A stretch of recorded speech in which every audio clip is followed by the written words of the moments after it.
سلام و صبح بخیر دوستان عزیز. میخوایم بریم سراغ روز 43 درآمد از تاکسی اینترنتی. تا به اینجا خوب گذشته و ماشین خرج اضافه ای رو دستمون نذاشته.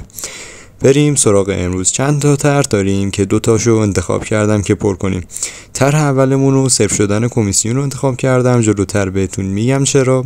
و طرح دوم رو 6 تا 12 شب 10 تا سفر 395,000 تومان از طرف اسنپ انتخاب کردم. امروز خواب موندم و یه مقدار دیر شروع به کار کردم و ساعت 9 صبح از خونه زدم بیرون. تهران یه کار کوچیک داشتم و چون نمیتونستم طرح تعدادی رو پر کنم، طرح صفر شدن کمیسیون رو انتخاب کردم.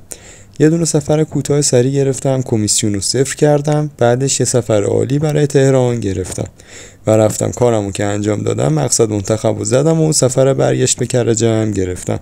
حالا این 2 تا سفر رو هم 600,000 تومان شد. اگر میخواست کمیسیون کم کنه راحت 100,000 تومانش پریده بود. سر همین طرح کاهش کمیسیون انتخاب کردم و هیچ کمیسیونی ندادم. برای طرح دومم ساعت 6 بعد از ظهر زدم بیرون و تا 8 پرش کردم. امروز در کل 4 ساعت کار کردیم و 600,000 تومان از مسافر و 395,000 تومان هم طرح تشویقی پر کردیم. اطلاعات کامل تر رو داخل کپشن براتون میذارم. روزتون خوش.